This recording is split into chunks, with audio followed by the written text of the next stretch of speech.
नमस्कार भक्तगण हो. आज कृष्ण जन्माष्टमी. यदा यदा हि धर्मस्य ग्लानिर्भवति भारत अभ्युत्थाना धर्मस्य तदात्मानं सृजाम्यहं परित्राणाय साधूनां विनाशाय च दुष्कृतां धर्मसंस्थापनार्थाय संभवामि युगे युगे. म्हणजे अधर्मानं जगाला वेठीस धरलं जातं तेव्हा धर्म पुनर्स्थापनेसाठी परमेश्वर अवतार घेणार, हे भगवान श्रीकृष्णांचं वचन. भारतीय संस्कृती ज्याच्यावर विश्वास आणि श्रद्धेनं सुखनैव वाटचाल करते त्या योगेश्वर श्रीकृष्णाचा जन्मदिवस अर्थात कृष्ण जन्माष्टमी. हे भगवान श्रीकृष्ण त्रिभुवनाचे संचालन, या विश्वात सर्वत्र व्यापलेला हा परमात्मा मग सर्वांना समसमान भाग्य का लाभत नाही? जगात एकाच वेळेला सज्जन शक्ती आणि दुर्जन शक्ती का कार्यरत असतात? खरा धर्म म्हणजे काय? या मनुष्याचं वागणं कसं असावं? अशा सर्व प्रश्नांची उत्तरं त्या परमेश्वरानं गीतेमध्ये दिलेली आहेत. धर्म सर्वप्रथम वाचवण्याचा पहिला प्रयत्न केला तो भगवान श्रीकृष्णांच्या आईवडिलांनी वसुदेव देवकींनी आपल्या अपूर्व त्यागानं. धर्माचा खरा अर्थ सांगून जगावं कसं हे सांगणारं श्रीकृष्ण चरित्र हे खरोखरच विस्मयकारी आहे. अधर्माच्या विनाशासाठी चक्क कारावासात या प्रभूनं जन्म घेतला, पण जन्मताच त्याला जन्मदात्रीला सोडावं लागलं. तुमच्या आमच्या जीवनात श्रीकृष्ण चरित्र म्हणजे एक चैतन्याचा ठेवा आहे. परिस्थिती कशी असो, तुम्हाला भगवान श्रीकृष्णाचं अलौकिक जीवन मार्गदर्शक ठरणार यात शंकाच नाही. जनसामान्य असो किंवा मानवी अवतारातील परमेश्वर, सगळ्यांना सुखदुःख आणि भोगांचा सामना करावा लागणारच. पण हा सामना कसा करावा लागावा किंवा कसा करावा हे सांगणारं म्हणजे श्रीकृष्ण चरित्र. भारतीयांच्या जीवनात कृष्णाशी भावनिक नातं आहे. जेव्हा प्रत्येक घरात बालकाच्या येण्याचा आनंद साजरा होतो, तिथं प्रत्यक्ष श्रीकृष्णाच्या जन्माचा जल्लोष तर वेगळाच असेल. भक्तगणो, आपण सर्वांना कृष्ण जन्माष्टमीच्या शुभेच्छा देतो. आणि आज माझ्याकडे राधा, कृष्ण आणि मीरा यांच्या प्रेमासंबंधी एक सुंदरसं लिखाण प्राप्त झालेलं आहे. मीरा उत्पात ताशी, अतिशय सुंदर विवेचन केलेलं आहे. ऐकूयात. राधा, कृष्ण आणि मीरा यांच्या अलौकिक प्रेमाची ही एक कथा. आज गोकुळाष्टमी, तुमच्या माझ्या प्रिय कृष्णाचा जन्मदिवस. भारतीय जीवनाशी कृष्ण अनेक नात्यांनी गुंफला आहे.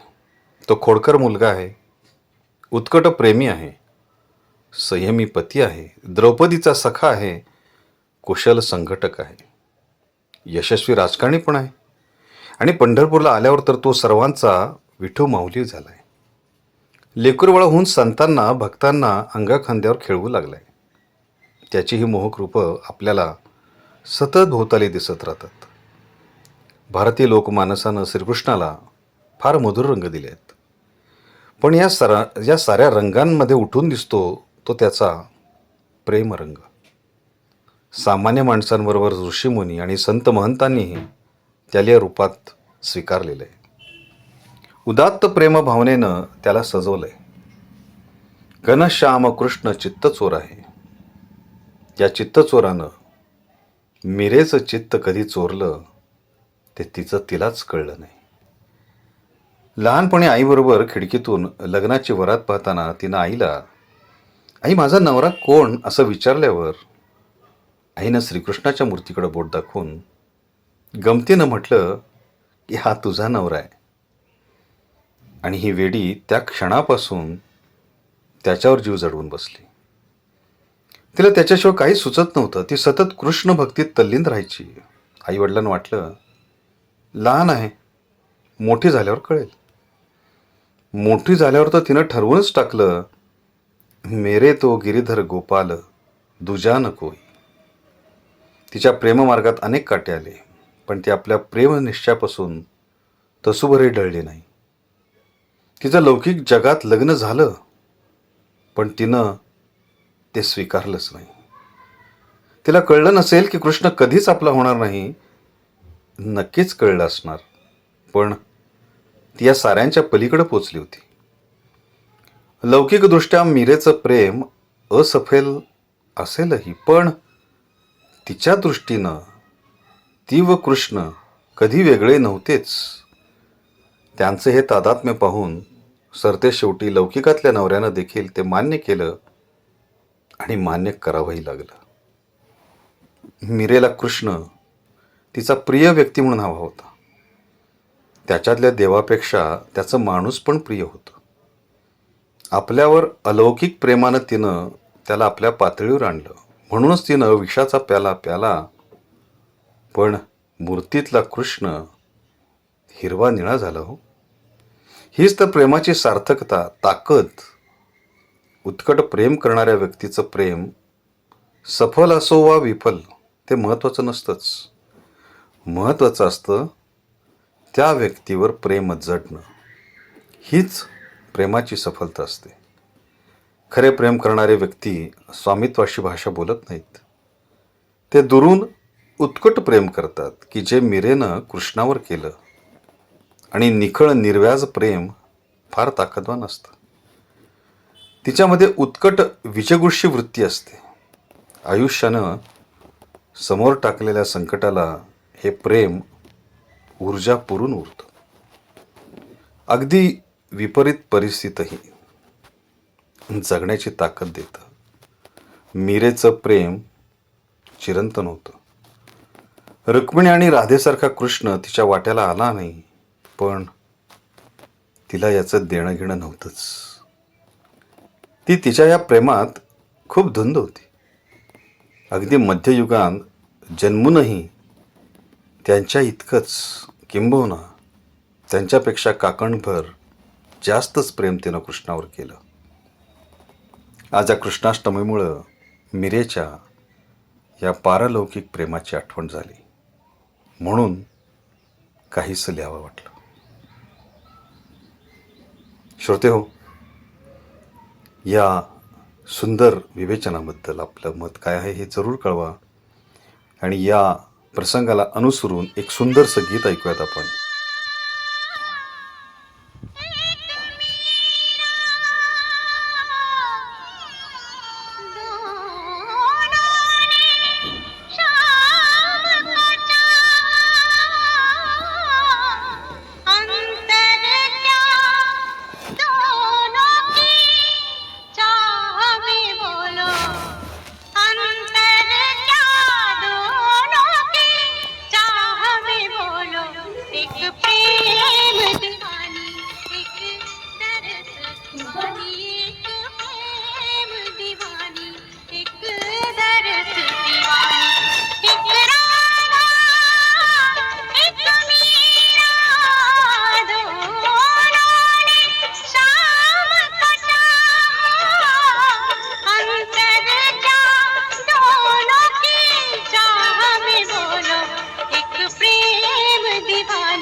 एक मूरत लुभानी एक